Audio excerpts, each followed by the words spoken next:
సదాశివసమారంభాం వ్యాసశంకరమధ్యమాం అస్మదాచార్యపర్యంతాం వందే గురుపరంపరాం. జ్యోతిష్ శాస్త్రాన్ని భావితరాల వారికి ప్రసాదించిన ఋషుల యొక్క పాదపద్మాలకి నమస్కారం చేసుకుంటూ, అలాగే నాకు ఈ జ్యోతిష విద్యను నేర్పిన గురువర్యులు జ్యోతిష బ్రహ్మ కీర్తిశేషులు శ్రీ ఈరంకి సూర్యనారాయణమూర్తి గారు, సూర్యశ్రీ దైవజ్ఞ గారి యొక్క పాదపద్మాలకి నమస్కారం చేసుకుంటూ, ఓం శ్రీ మహాగణాధిపతి నమః, శ్రీ గురుభ్యో నమః, హరి ఓం. వీక్షకులందరికీ నమస్కారం. వృశ్చిక రాశి వారికి ఈ వారం సాధారణమైనటువంటి ఫలితాలు గోచరిస్తూ ఉన్నాయి. ముఖ్యంగా అర్ధాష్టమ శని, అర్ధాష్టమ కుజుని యొక్క దోషాలు ఈ రాశి వారికి ఉన్నప్పటికీ, చతుర్థ స్థానమందు శుక్రుడు, పంచమ కోణమందు బుధగ్రహము, అలాగే ఈ వారంలో ప్రత్యేకించి ఉన్నటువంటి చంద్రబలం వెరసి 3 గ్రహాల తాలూకు శుభ ఫలితాలు ఈ రాశి వారికి వస్తూ ఉన్నాయి. అయితే అర్ధాష్టమ స్థానమందు ముఖ్యంగా కేంద్రాల్లో ముఖ్యమైనటువంటి కేంద్ర స్థానం చతుర్థమందు శని కుజులు కలిసి ఉండడం, ఇది కుటుంబ సభ్యుల యొక్క ఇబ్బందికరమైనటువంటి పరిస్థితులను సూచిస్తూ ఉన్నది.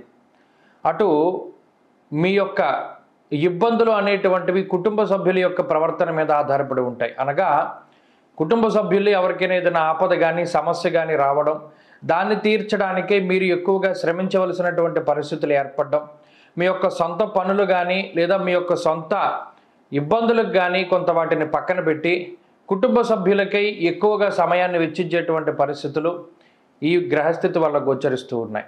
ముఖ్యంగా తోబుట్టువులు, అన్నదమ్ములు ఎవరైతే ఉన్నారో వారికి మీరు అండదండలుగా ఉండగలుగుతారు. వారికి ఉండేటువంటి పనులన్నీ కూడా శ్రద్ధగా చేయగలుగుతారు. ఉద్యోగపరమైనటువంటి ఇబ్బందులు ఈ వారం కొంచెం కనబడుతూ ఉన్నాయి. భాగ్యహానిర్భయం క్రోర్హానది శాస్త్రము. అనగా అర్ధాష్టమ శనికుజుల యొక్క స్థితి, పంచమమందు ఉన్నటువంటి రవిరాహువుల యొక్క స్థితి, ఈ 4 గ్రహాలు వృశ్చిక రాశి వారిని ఇబ్బంది పెడుతూ ఉన్నాయి. దీనివల్ల కాలాన్ని అతిక్రమించి భోజనం చేస్తూ ఉండడము, బుద్ధి చాంచల్యం అధికంగా ఉండడము, అనగా ఏ సమయానికి ఏ నిర్ణయం తీసుకోవాలో తెలియకుండా ఉండడము, మరీ ముఖ్యంగా కోపం చాలా ఎక్కువగా ఉంటూ ఉండడం లాంటి లక్షణాలన్నీ కూడా ఈ గ్రహస్థితి వల్ల కనబడుతూ ఉంటాయి. అధికంగా ధనాన్ని వెచ్చిస్తూ ఉంటారు. మీ సొంత పనులకి, మీ యొక్క సొంత అవసరాలకి కాకుండా ధనాన్ని ఎక్కువగా బయట వాటి కోసం వెచ్చిస్తూ ఉండడానికి ఈ గ్రహస్థితి అవకాశాన్ని కల్పిస్తూ ఉంటుంది. ఉద్యోగపరమైనటువంటి ఒత్తిడి ఉంటుంది. అలాగే మరీ ముఖ్యంగా ఇంటి దగ్గర ఉండకుండా నిరంతరం ప్రయాణాలు చేసేటువంటి పరిస్థితులకు కూడా ఈ గ్రహస్థితి కారణమవుతూ ఉంటుంది.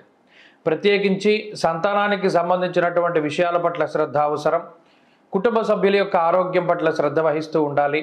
వ్యాపార పరంగా వృశ్చిక రాశి వారికి ఇది సాధారణమైనటువంటి గ్రహస్థితిగా చెప్పవచ్చును. అయితే ఈ రాశి వారికి ప్రత్యేకించి పంచమ, షష్ఠ స్థానాల్లో ఉన్నటువంటి గ్రహ సంపత్తి ఏదైతే ఉన్నదో, అనగా షష్ఠ స్థానం ముందు ఉన్నటువంటి బుధగ్రహం చాలా యోగించేటువంటి పరిస్థితుల్లో ఉన్నారు. కాబట్టి ఏదైనా సరే ఇబ్బంది వచ్చినప్పుడు బుద్ధి కొంత ఆలస్యంగానైనా మీకు కలిసి వచ్చేటువంటి నిర్ణయాలు తీసుకోవడానికి అవకాశాన్ని కల్పిస్తూ ఉంటుంది. అలాగే విద్యార్థులకి ఈ గ్రహస్థితి ఏకాగ్రత లోపానికి కారణమవుతూ ఉంటుంది. స్త్రీలకు ప్రత్యేకించి ఈ గ్రహస్థితి ఆరోగ్యం పట్ల కొంత ఇబ్బందిని కలిగించడానికి అవకాశం ఉంటుంది. కాబట్టి ఆరోగ్యం పట్ల శ్రద్ధ అవసరం. మాట్లాడేటప్పుడు చాలా జాగ్రత్తగా మాట్లాడుతూ వ్యవహరిస్తూ ఉండడం చెప్పదగినటువంటి సూచన.